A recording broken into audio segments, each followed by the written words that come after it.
Dan, break it down for us. We've seen Nvidia's numbers. We've seen the stock reaction. What is it that we need to know about what Nvidia had to say? Give us the highlights. I mean, look, Colin, I think those are as good numbers as you're going to get relative to $500 billion that they have in terms of Rubin and Blackwell demand. Guidance that they basically raised, I'd call it, 2 billion above whisper numbers.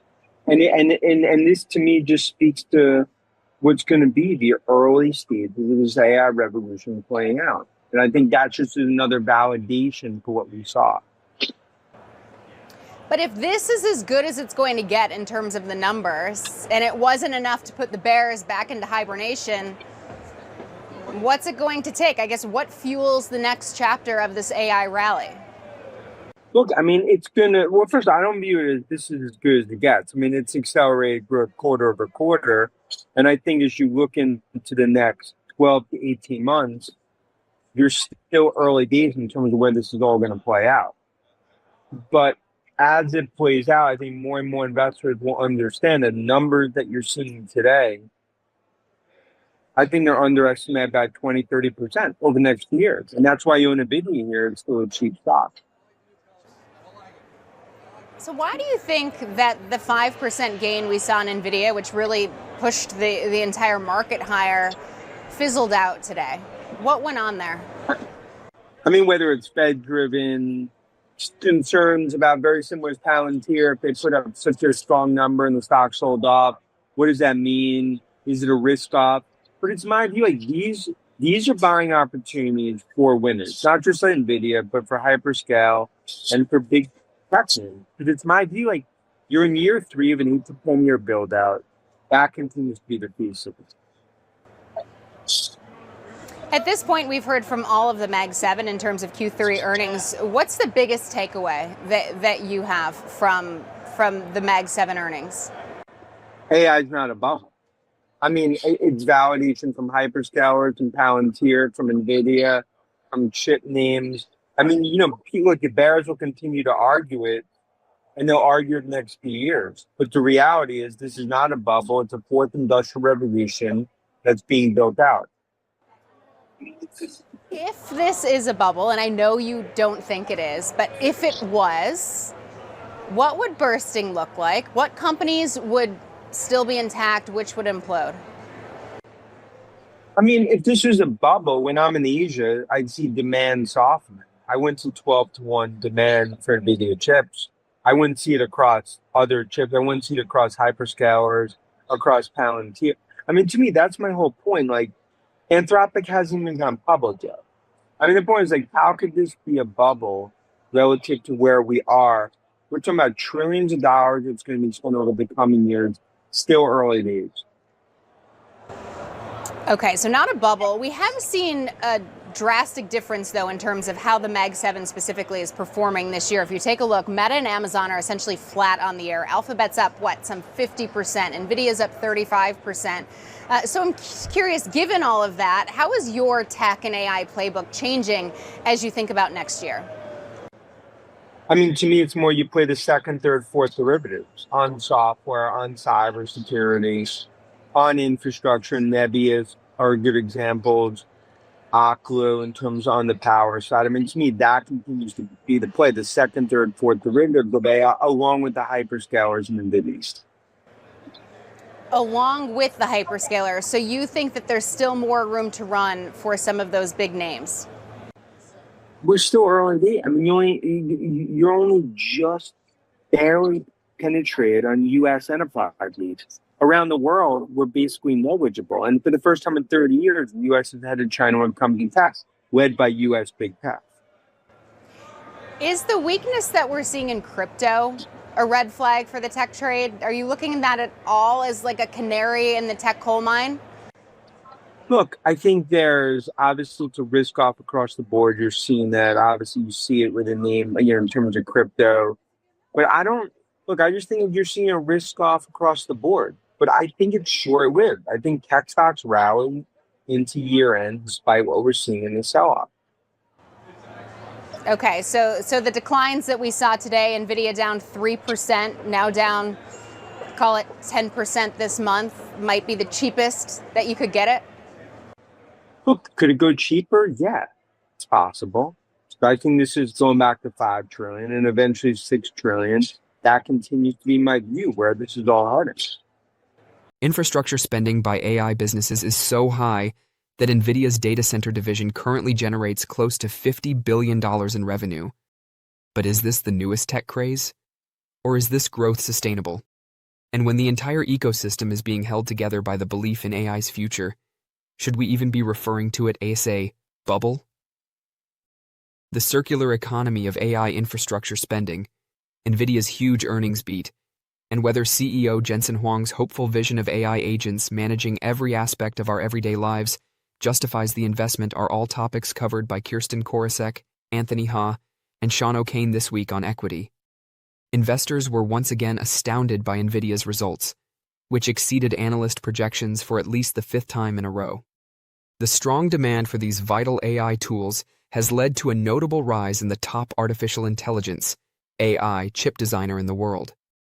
All of this has increased the value of Nvidia's stock and enabled investors to make significant profits.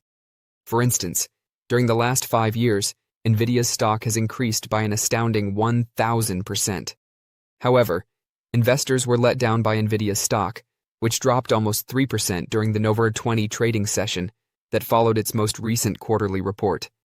This came while concerns about a possible AI bubble were still simmering, and despite low prospects for a new interest rate drop in December.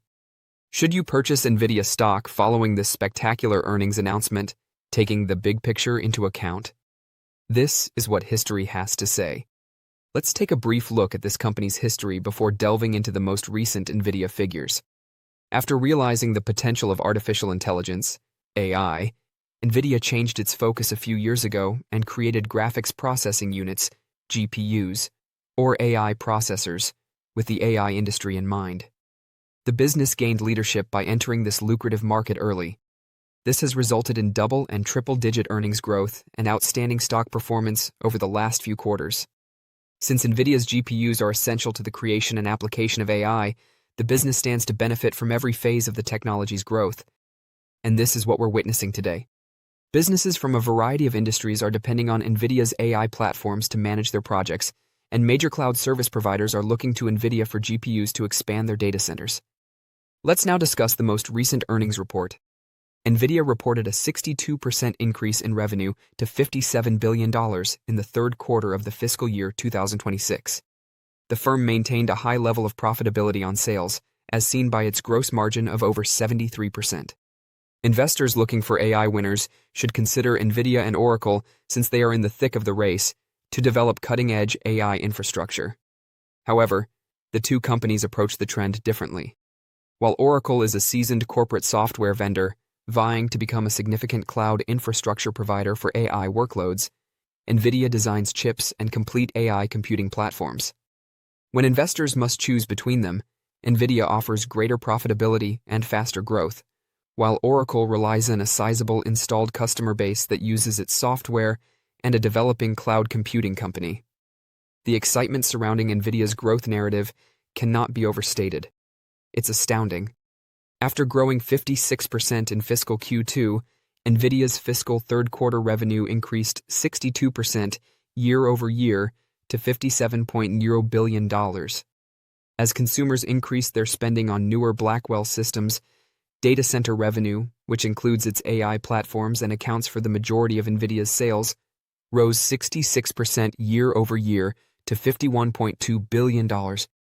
CEO Jensen Huang claimed that Nvidia is profiting from what he described as 3 massive platform shifts taking place at the same time during the company's most recent earnings call.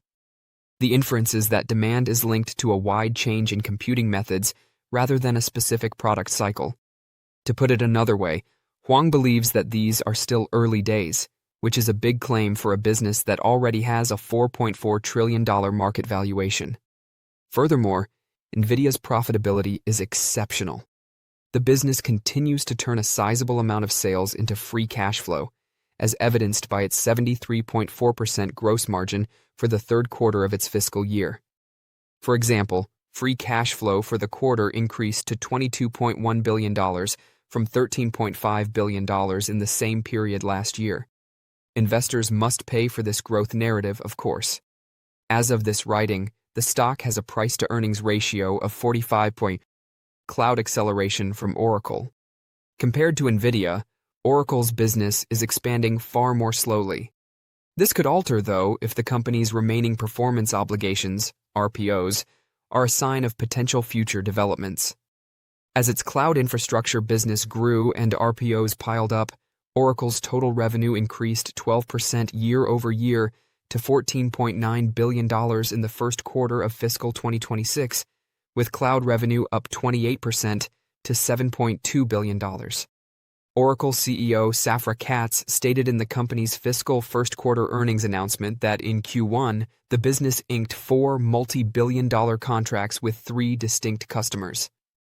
As a result, the backlog of RPO contracts increased by 359% to $455 billion. The demand for Oracle Cloud infrastructure is still growing, and it was an incredible quarter. This growth story also comes at a cost to investors. Oracle and Nvidia are trading at comparable valuation multiples. Its price-to-earnings ratio stands at 46 as of this writing. At their current valuations, both businesses' stocks appear risky, and investors are directly exposed to the spending on AI infrastructure. However, because its company is already producing great profitability and rapid growth in a leading AI computer franchise, Nvidia seems to be in a superior position. Yes, Oracle has significant potential if its cloud infrastructure plan keeps gaining traction. However, it is impossible to predict how quickly the business will be able to meet its demands or how confident it will be in its ability to turn RPOs into income in the long run. Nvidia appears to be the more appealing alternative for investors who wish to gain exposure to AI but would rather have a comparatively safer option in this high-risk segment of the market. Nevertheless, because the stock's performance depends so heavily on a small number of major clients, it requires patience and a tolerance for volatility. Additionally, investors should carefully weigh the risks of funding a business at the vanguard of an unheard-of computer boom that is quite unpredictable. Perhaps the most popular AI stock at the moment is Nvidia. Your financial life can change if you place large stock wagers like this one. Concentrated portfolios are managed by some of the top investors in the world. In other words, they invested enormous sums of money in a limited number of stocks. In this manner, their top few ideas, rather than their 10th best idea, receive the majority of their investment. It's amazing to observe how a huge wager on a single profitable stock can change someone's life, even though not many individuals have $10 million to invest.